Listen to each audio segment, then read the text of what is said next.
Good evening, everyone. I don't have any slides. I hope that you won't look at the slides, you look at me. Since Israel said that no one knows about me, so I'll tell you about myself.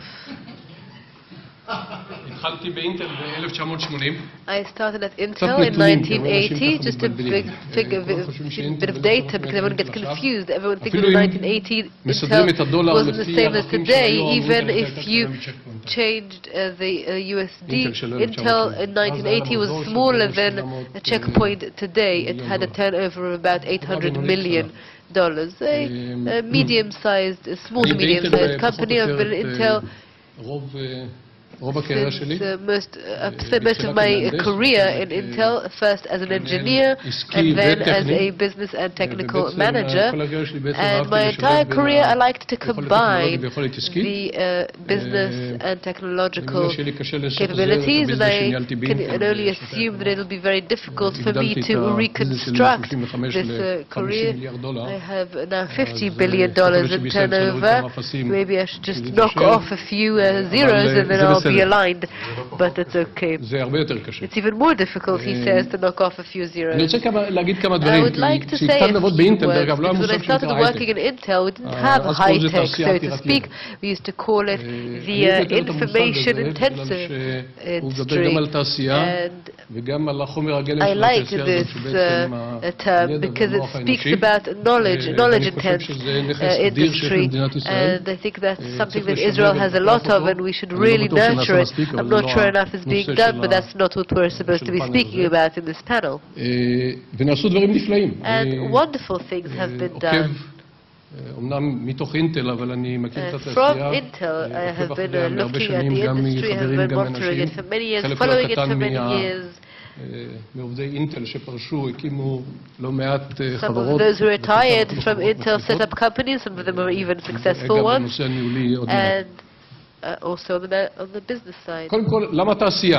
Why the industry? I think that the industry has huge significance to the financial resilience of a country, especially a country that does not have raw materials, or at least we do not have any raw materials. We'll see what we'll do with the gas. And also raw materials.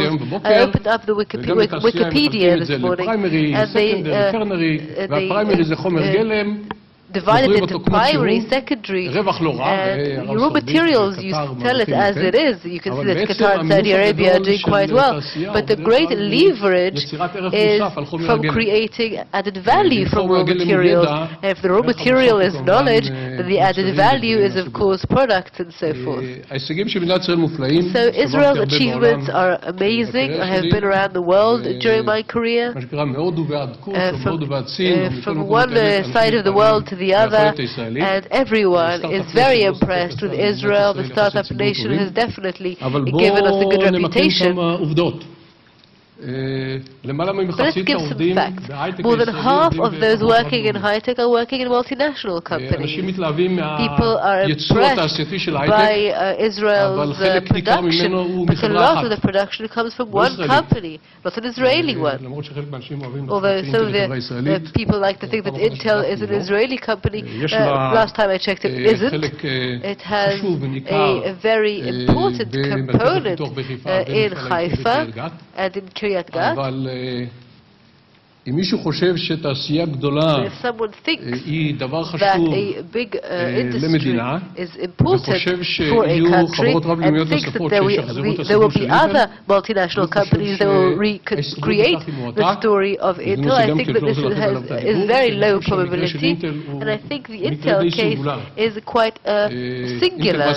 Intel employs 10,000 employees in Israel. I think that it is 15 to 20% of employment export, give or take. A lot of people think that Israeli export is going down, but Intel is kind of ruining this theory, and Intel will go down if it goes down, and that it will drastically change. I think that the ecosystem of the knowledge-intense companies should have three legs. I'm not against startups. I think startups are a wonderful trend, or a huge trend, but I think we should, I think that Avi and Yossi should continue nurturing it, because that is a source of energy, of innovation, and of entrepreneurship. Quite a few multinational companies are here because they have acquired startup companies. Intel grew organically. More than 90% of the employees have been organically grown, not even through R&D. But these companies contribute a lot. Some of them even just by giving the experience of managing multinational companies globally. Although quite a few of these companies are too small, its managerial level is a bit small. So I always take Intel as an example, but I think that in other companies the manager's level is lower. So this problem also needs to be resolved in other ways, not just through the multinational company. But what is missing to complete the third leg are the larger companies, because there's only one, Intel, and Israel and the high-tech industry should not depend not on Intel, not on Intel's business capabilities, and we know that Intel's export is by definition a sinus trend because of the technology in Kiryat Gat. We have a new technology going in, Israel gives us a big bonus, and then this business grows. So at least my argument for this panel is that the third leg is very important, because I doubt there will be another multinational company that will recreate the success story of Intel in Israel, and we need an industry that is more than just R&D, because most multinational companies are also R&D companies, just like the startups which create most of them. So what this means is that the percentage of people working in high-tech is about 5%. I don't think it will grow by much if it's focused on R&D, because people working in R&D are a certain type of people who are good at R&D. Maybe they did their matriculation exams in physics and in maths. It doesn't matter if it's biotech or high-tech, but the percentage of people in the population is constant. Despite what people have said here, I have met many people in the world, and Israelis are not smarter. If anyone thinks otherwise, please know that there are many intelligent people in many places across the globe, but Israelis have advantages and disadvantages. And I don't think that the IQ distribution is better than in India and China, and even if it's slightly lower in India and China, I still think the gap is not that big.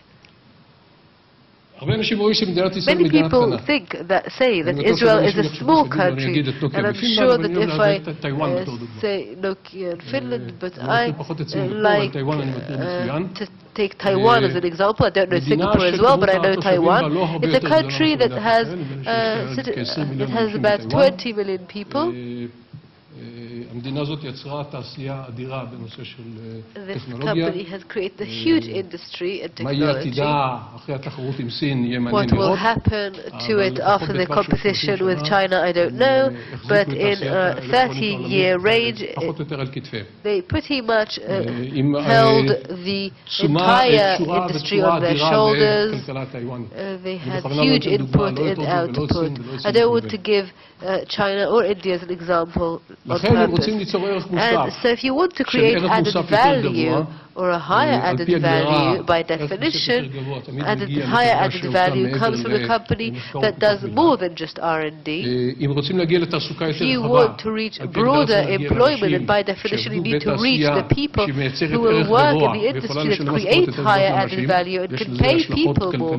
This has huge financial impact on Israel, because the 5% employed in high-tech make good money. Not only I, but my son works in high-tech, and also my son-in-law, and they are doing very well, much more than the average wages. לכן, אם אנחנו, מהם המכשלות ומה הבעיות שיכולות ליצור So what are the problems on the way?